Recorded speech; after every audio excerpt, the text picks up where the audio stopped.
اعوذ باللہ من الشیطان الرجیم بسم اللہ الرحمن الرحیم۔ آئزہ کے معزز ناظرین السلام علیکم۔ معزز دوستو، اس سے پہلے آپ اس کہانی کی 230 اقساط سن چکے ہیں۔ اب قسط 231 ملاحظہ فرمائیں۔ میں چاہتا ہوں کہ ان کی نکمی کھوپڑیاں اس قسم کے خیالات سے بالکل پاک صاف رہیں۔ کچھ آئی سمجھ میں میری بات؟ اس نے سر جھکا لیا۔ اس کا مطلب تھا کہ بات اس کی سمجھ میں آ رہی تھی۔ میں نے گن کا رخ بدستور اس کی طرف دیکھتے ہوئے کہا، اس کا مطلب یہ بھی نہیں کہ میں تمہارے بات سے ملنا نہیں چاہتا یا میں اس سے خوفزدہ ہوں۔ مجھے تو خود اس سے ملنے کا تجسس ہے، اور یہ جاننے کے بعد تجسس تو اور بھی بڑھ گیا ہے کہ وہ یہیں موجود ہے۔ میں تو سمجھ رہا تھا وہ مفرور ہے اور ملک سے باہر ہے، اور مجھے امید ہے کہ تم اب کوئی غلطی نہیں کرو گے۔ اگر تم نے کی بھی تو شاید وہ تمہاری اس مہینے کی آخری حرکت ہو اور آخری غلطی ہو۔ اس کے بعد تم مزید کوئی حرکت کرنے کے قابل نہیں رہ سکو گے۔ پھر ایک لمحے کے لیے صورتحال کے بارے میں سوچنے کے بعد میں نے ساری لاتے ہوئے کہا، میں تمہارے ساتھ ضرور چلوں گا اور یہ گن بھی جیب میں رکھ لوں گا۔ گو کہ اس کا رخ تمہاری طرف ہی رہے گا اور میری انگلی ٹریگر پر ہی رہے گی، بالکل اسی طرح جیسے تمہارا مجھے لے جانے کا پروگرام تھا۔ لیکن اس سے پہلے میں ایک فون کروں گا۔ میں شفیع شاہ سے رابطہ کر کے اسے ساری صورتحال کے بارے میں بتانا چاہتا تھا۔ شرافت علی بیتابی سے بولا، تمہیں جو کچھ بھی کرنا ہے جلدی کرو، ایسا نہ ہو کہ میرے پاس کوئی بہانہ کرنے کی بھی گنجائش نہ رہے۔ فی الحال تو میں یہ کہہ سکتا ہوں کہ تمہیں تلاش کرنے میں مجھے دیر ہو گئی تھی۔ اس سے پہلے کہ میں فون کروں تو مجھے یہ بھی بتا دو کہ تم نے میری تینوں گنیں کہاں رکھی ہیں۔ میں نے کہا۔ اس نے اس صوفے کی طرف اشارہ کیا جس پر وہ پہلے بیٹھا تھا، اس کے نیچے پڑی ہیں۔ تمہیں ان کے بارے میں پریشان ہونے کی ضرورت نہیں۔ میں نے اس کی بات کی تصدیق کی زحمت نہیں کی اور ٹیلی فون کی طرف ہاتھ بڑھا دیا۔ اسی لمحے فون کی گھنٹی بج اٹھی۔ میں نے ریسیور اٹھانے سے پہلے شرافت علی کو خبردار کیا، یہ مت سمجھنا کہ فون سننے میں میری توجہ بڑھ جائے گی۔ زیادہ ہوشیار اور پھرتیلا بننے کی کوشش نہ کرنا۔ وہ برا سا منہ بنا کر بولا، یہ کم وقت فون بھی ابھی آنا تھا، خدا کے لیے جلدی بات کرنے کی کوشش کرنا، اور میری طرف سے تم بے فکر رہو، میں کچھ نہیں کروں گا۔ شاباش، میں نے پیار سے کہا۔ بعض لوگوں کو ٹھوکر کھانے کے بعد عقل آتی ہے، خصوصاً کھوپڑی پر ٹھوکر کھانے کے بعد۔ میں نے پستول کا رخ اور نظر اس کی طرف رکھتے ہوئے ریسیور اٹھایا۔ وہ میرا ڈائریکٹ فون نہیں تھا۔ دوسری طرف سے آپریٹر بولا، سر کوئی مرزا مکرم بیگ آپ سے بات کرنا چاہتا ہے، آپ بات کریں گے؟ میں فوری طور پر کوئی جواب نہیں دے سکا۔ یہ میرے لیے اس دن کی ایک اور حیرت تھی کہ مرزا مکرم بیگ مجھے فون کر رہا تھا۔ میں ریسیور پر دوسرا ہاتھ نہیں رکھ سکتا تھا کیونکہ میرے دوسرے ہاتھ میں گن تھی۔ میں نے اسی ہاتھ سے ماؤتھ پیس کو ڈھانپنے کی کوشش کی جس سے ریسیور تھاما ہوا تھا۔ پھر میں نے شرافت علی کو آنکھ مارتے ہوئے کہا، تمہارے ابا جان کا فون بھی آ گیا ہے۔ اس کی رنگت کچھ اور زرد پڑ گئی اور وہ ہونٹوں پر زبان پھیرنے لگا۔ وہ سمجھ گیا تھا کہ ابا جان سے میری مراد کیا تھی۔ میں نے آپریٹر سے کہا، بات کرواؤ۔ کلک کی خفیف سی آواز کے ساتھ دوسرے ہلے میں بھاری اور گنجیلی سی ایک آواز فون پر ابھری، مسٹر افضل، میں مرزا مکرم بیگ بول رہا ہوں، فون بند مت کیجیے گا، مجھے آپ سے بہت ضروری بات کرنی ہے۔ وہ ایک نہایت خوبصورت مردانہ آواز تھی، جیسی عموماً بہت مجے ہوئے ریڈیو آرٹسٹوں یا دیگر صداکاروں کی ہوتی ہے۔ لہجہ نہایت ہی مہذب شائستہ انسان کا تھا اور وہ انگریزی میں بات کر رہا تھا۔ ایک لمحے کے لیے تو میں کوئی جواب نہ دے سکا۔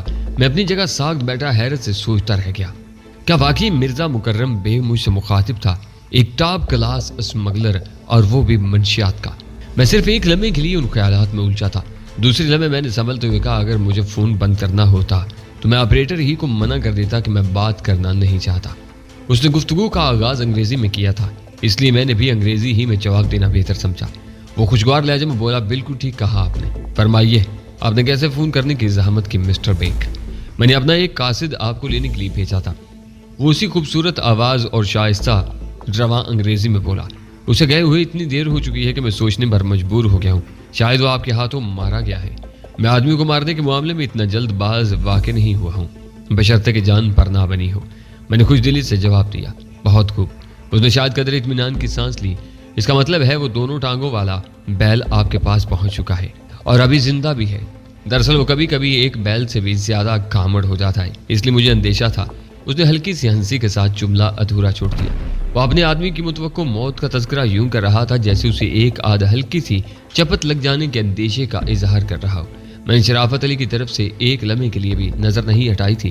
اسے معلوم ہو گیا تھا کہ میں کس سے بات کر رہا ہوں۔ اس کا منہ تھوڑا سا کھل گیا تھا اور اب وہ واقعی کچھ گھامڑ دکھائی دینے لگا تھا۔ سمجھ لیجیے کہ سردست تو آپ کا یہ اندیشہ غلط ہے، میں نے پرسکون لہجے میں کہا۔ وہ میرے سامنے بیٹھا ہے اور دنیاوی معیار کے مطابق زندہ ہی نظر آ رہا ہے۔ وہ جلدی سے بولا، لیکن یہ تاخیر بتا رہی ہے کہ وہ آپ کو میرے پاس لانے کے لیے قائل نہیں کر سکا۔ اس نے قائل کرنے کی کوشش کی تھی، سائلنسر والی ایک گن کے ذریعے۔ میں نے جواب دیا،